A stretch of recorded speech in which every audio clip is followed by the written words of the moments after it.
আসসালামু আলাইকুম। এখন শুনবেন সংবাদ শিরোনাম। দৌলতদিয়া বাস ডুবির ঘটনায় নিহতের সংখ্যা বেড়ে ২৫। এখন পর্যন্ত স্বজনদের কাছে ২১ জনের মরদেহ হস্তান্তর। নিখোঁজদের সন্ধানে কাজ করছেন ডুবুরিরা। তেহরান জুড়ে যৌথ বাহিনীর তাণ্ডব, পাল্টা জবাব ইরানের, মুখে আলোচনার কথা বলে আরও বড় অভিযানের প্রস্তুতি ট্রাম্পের। চট্টলা এক্সপ্রেসের ২ বগিতে আগুন, অল্পের জন্য রক্ষা পেলেন যাত্রীরা। দৌলতদিয়ায় বাস ডুবির ঘটনায় নিহতের সংখ্যা বেড়ে ২৩।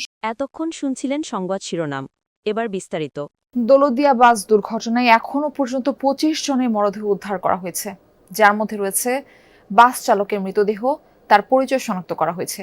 পরিবারের কাছে ২১টি মরদেহ হস্তান্তর করা হয়েছে। মূলত গতকাল রাতের পর থেকে কিন্তু আজকে সকাল 7:30টা থেকে আবার নতুন করে উদ্ধার কার্যক্রম শুরু হয়েছে। কোস্টগার্ডের ডুবুরি এবং ফায়ার সার্ভিসের ডুবুরিরা তারা যৌথ প্রচেষ্টায় কিন্তু এখন পর্যন্ত যে পদ্মা নদীতে সেগুলোতে তারাও তল্লাশি চালাচ্ছে এবং কিছুক্ষণ আগেও আশরাফুল ইসলাম নামে এক ব্যক্তিকে তারা উদ্ধার করেছে এবং এখন পর্যন্ত বেশ কয়েকজন নিখোঁজ আছে এমন তথ্যই কিন্তু পাওয়া গেছে। যেই কয়েকজনকে এরই মধ্যে যেই 25 জনের মরদেহ উদ্ধার করা হয়েছে তাদের মধ্যে এরই মধ্যে বেশ কয়েকজনকে হস্তান্তর করা হয়েছে। কোস্টগার্ড এবং ফায়ার সার্ভিসের কর্মীরা যেটি জানাচ্ছিলেন যে গতকাল থেকে আজকে পর্যন্ত, অর্থাৎ গতকাল রাতে যখন তারা উদ্ধার অভিযান শুরু করে, প্রথম দফায় যখন তারা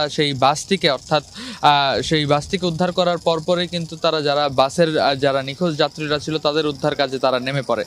তারপর থেকে রাত ৩টা পর্যন্ত তারা ১৯ জনের মরদেহ উদ্ধার করে এবং সকালে যখন আবারও তারা অভিযানে নামে তারপরে আরও ৪ জন উদ্ধার করা হয়। তারপরে কিছুক্ষণ সাময়িক সময়ের জন্য উদ্ধার কার্য বন্ধ থাকার পর আবারও সকাল 7:30টার পর থেকে আবার নতুন করে তারা উদ্ধার কার্য শুরু করে এবং তারপর থেকে কিন্তু বাকি যে মরদেহগুলো সেগুলো এখন পর্যন্ত আনা হয়েছে। আপনারা দেখতেই পাচ্ছেন নিশ্চয়ই এই দৌলতদিয়া ঘাট ঘিরে ব্যাপক মানুষের ভিড়। যারা নিহত হয়েছেন তাদের স্বজনরা ভিড় করছেন। এখন পর্যন্ত অ্যাম্বুলেন্সগুলো অপেক্ষা করছে যে নিহতদের পাওয়া মাত্রই এইখান থেকে সদর হাসপাতাল যে রাজবাড়ির সেখানে নিয়ে যাওয়া হবে এবং সেখানে নিয়ে যাওয়ার পরপরই কিন্তু তাদের যে পরিচয় শনাক্তের কাজগুলো সেগুলো সম্পন্ন করা হয় এবং তারপর পরিবারের কাছে লাশগুলো হস্তান্তর করা হয়।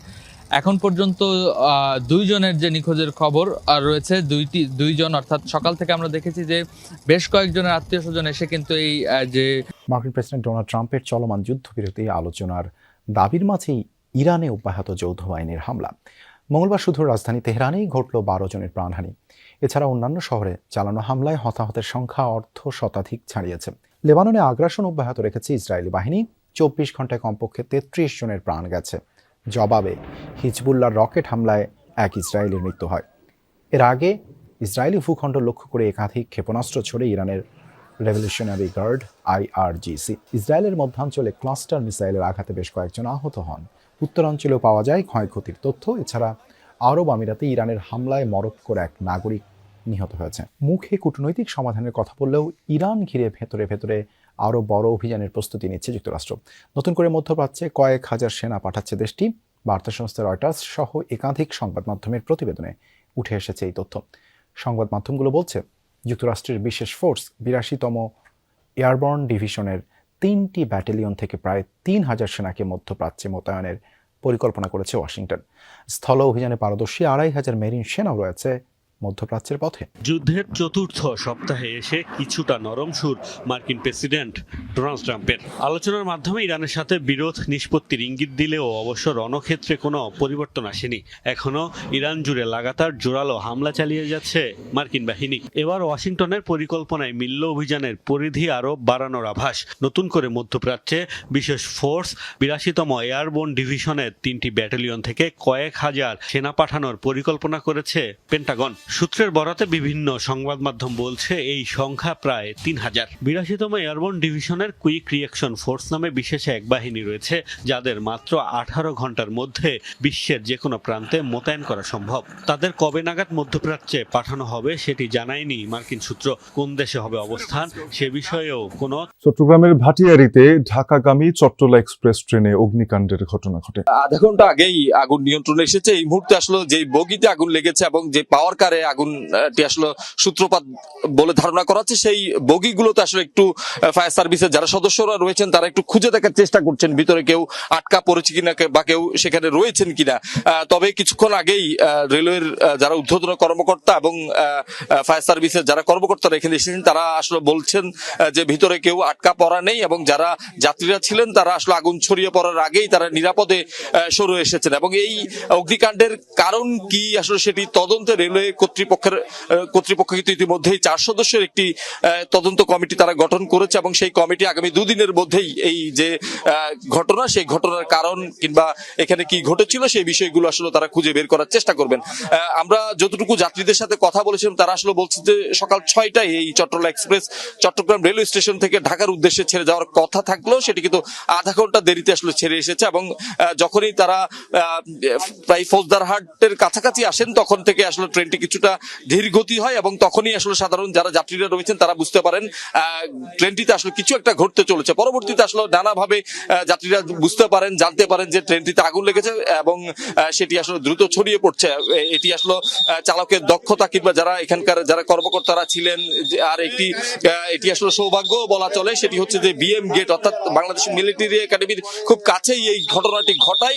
সেখান থেকে আসলে পানির যেই সোর্স সেটি আসলে খুব দ্রুত এখানে পাওয়া যায় এবং যারা সেনা কর্মকর্তারা রয়েছেন কিংবা সেখানে ভিতরে যারা সিভিলিয়ান রয়েছেন তারাও কিন্তু দ্রুত এখানে এসে আগুন নিয়ন্ত্রণের যে কাজ সেটি তারা আসলে শুরু করতে পারেন এবং সেটি কিন্তু আসলে তারা দ্রুততার সাথে নির্বাপন বা নিয়ন্ত্রণের চেষ্টা করেন এবং সেটিতে তারা সফল হন এবং ফায়ার সার্ভিসের 2টি ইউনিট যুক্ত হয়েছে এবং তারাও কিন্তু সেই উদ্ধার কাজে যুক্ত। রাজবাড়ীর দৌলতদিয়ায় পদ্মা নদীতে যাত্রীবাহী বাস ডুবির ঘটনায় প্রায় 6 ঘন্টার রুদ্ধশ্বাস অভিযানে বাসটি উদ্ধার হলেও মিলছে একের পর এক মরদেহ।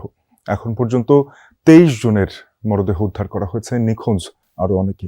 ঘটনাটি তদন্তে গঠন করা হয়েছে 2টি কমিটি। নিহতদের পরিচয় শনাক্ত করে স্বজনদের কাছে হস্তান্তর করা হবে। বুধবার বিকেলে রাজবাড়ীর দৌলতদিয়া ফেরিঘাটে ফেরিতে ওঠার সময় যাত্রীসহ পন্টন থেকে মুহূর্তেই তলিয়ে যায় সৌহার্দ্য পরিবহনের যাত্রীবাহী একটি বাস। তাৎক্ষণিক কয়েকজন সৌভাগ্যক্রমে ভেসে উঠতে পারলেও বেশিরভাগ যাত্রী নিমজ্জিত হয় জলে। খবর পেয়ে দ্রুত ঘটনাস্থলে পৌঁছে ফায়ার সার্ভিস, বিআইডব্লিউটিএ ও কোস্টগার্ডের ডুবুরি দল।